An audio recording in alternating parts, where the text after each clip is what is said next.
Hello and welcome back to Investing for Generations, your channel for high quality stock research for long-term value investor. And today I want to make a video about a question one of my subscribers, YK or hopefully I spell that right, asked me lately in the comment section. He said, could you do some video on how or why to take some profit? Of course, I really like to do this because to close a position and to sell a position seems even more difficult than buy a position. And so I want to make a video about this and how I do it and how my thinking is about that. And because the Dow Jones just hits new highs and also the market overall by the Buffett indicator seems overvalued and strongly overvalued by this metrics.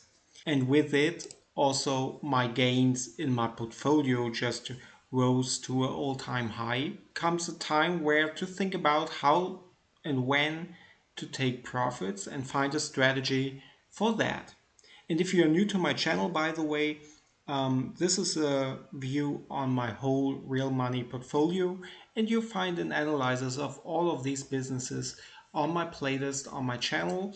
And in these videos about the companies, I take a look at the business models. I look at the balance sheet, of course, calculate intrinsic value, and then explain when and why I bought a position. It's one thing to buy a position and to find a reason to buy. The other thing is to find a strategy to close a position and sell. And in this video, I just want to give you my opinion how to do it.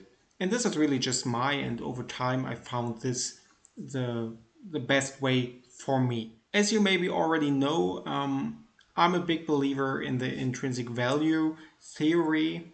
And so, of course, I look for companies, for good and great companies, and then wait for a moment when I can buy them under the intrinsic value, even better, way under the intrinsic value, and then just wait until they come back to the intrinsic value, because this is the whole idea that a business and the price of a business sooner or later every time will come back to the intrinsic value. And so the goal is to buy great companies under the intrinsic value and then just hold them, in best case, forever. And so there are just two reasons for me to sell. And the first reason is when my whole theory, my whole investment thesis don't work anymore and the business model of the company don't work anymore with it.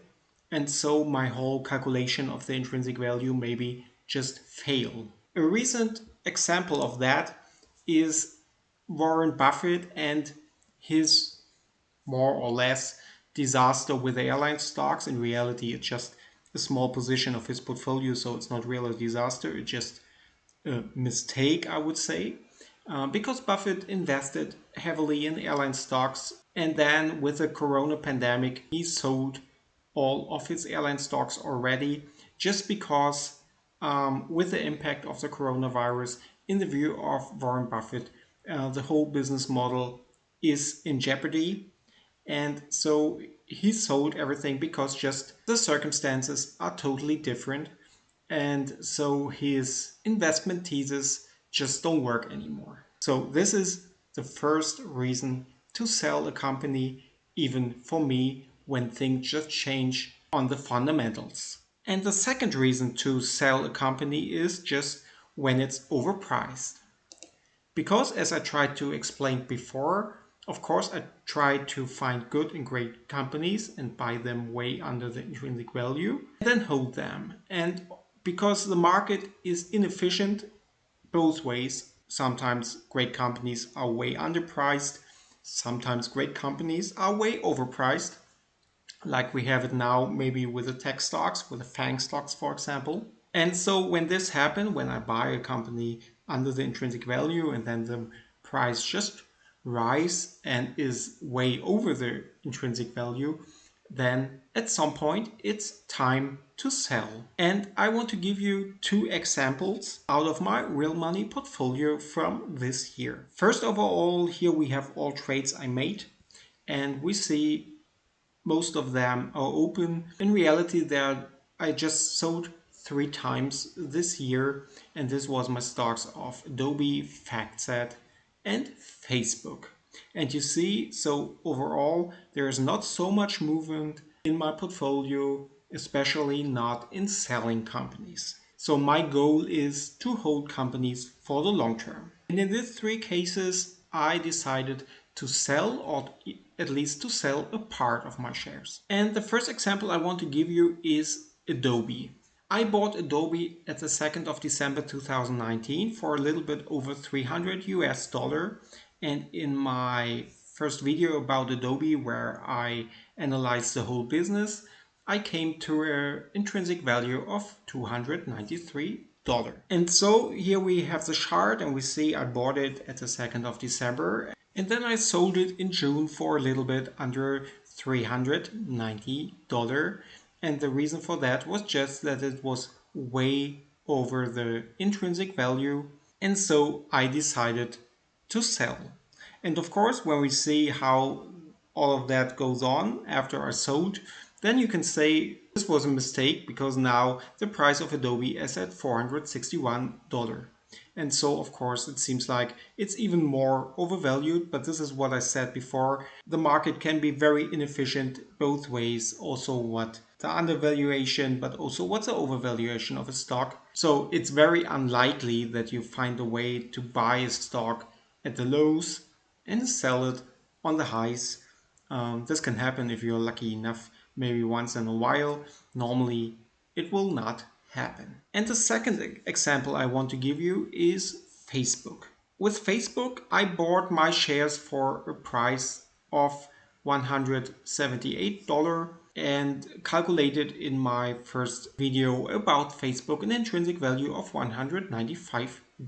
And then Facebook just rised to almost 300 and then a peak over $300, and I decided to sell my shares at $296, and so around 50% over the calculated intrinsic value. And with Facebook, I decided not to sell all of my shares. I just sold the half of my shares. And so I stay here with the another 6 shares in my portfolio. And if Facebook come back to the intrinsic value around $200, then I will add again to Facebook, because Facebook is one of the few companies I would buy even if they come back to the intrinsic value. There are maybe a handful companies where I would buy and where I would be happy to buy just right on the intrinsic value. And this is for first and foremost Facebook, Apple, Microsoft, and Google. And so with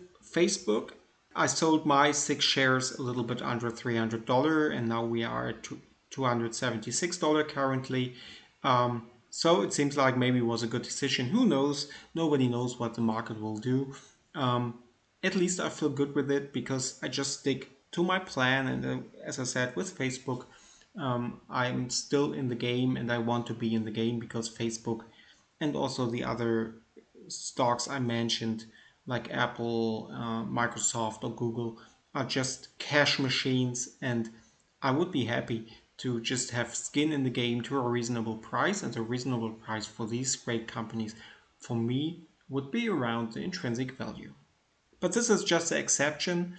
Normally, I like to buy my shares way under the intrinsic value. And so for me, first and foremost, it's very important to find the intrinsic value even in my buy process, but also then when I hold the companies, it's important to have the intrinsic value in view and then decide to sell if the price goes way over the intrinsic value, or even add more shares to my current position if the stock price drops and a great business is even cheaper to buy.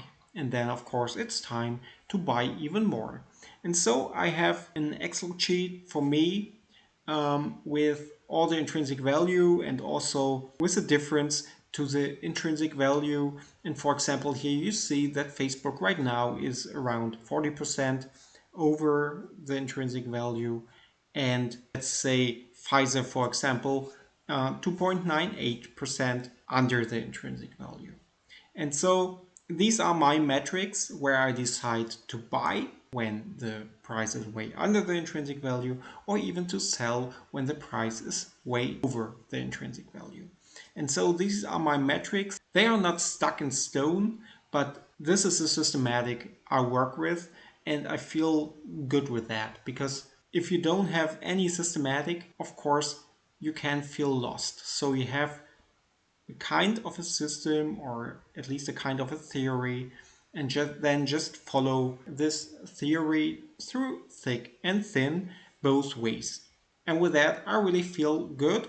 But of course, all the calculation of intrinsic value, and you have to say this to be honest, you never can really nail it with the intrinsic value. For me, this is the way to do it, even if I know I will be never precisely right with that. But as Warren Buffett said, it's better to be approximately right than precisely wrong. So that's it for today. Thanks for watching, and if you found any value in this video, please subscribe to my channel and follow me on my road to financial freedom. And if you really liked the video, please give me a big thumbs up, ring the notification bell to never miss another video, tell all your friends that here is a community rising of long-term value investors, and we are over 530 people now. You can expect here on my channel 2 to 3 videos every week, and so I would be happy if you are with me even the next time when I analyze another stock out of my watch list. See you then. Take care. Bye bye.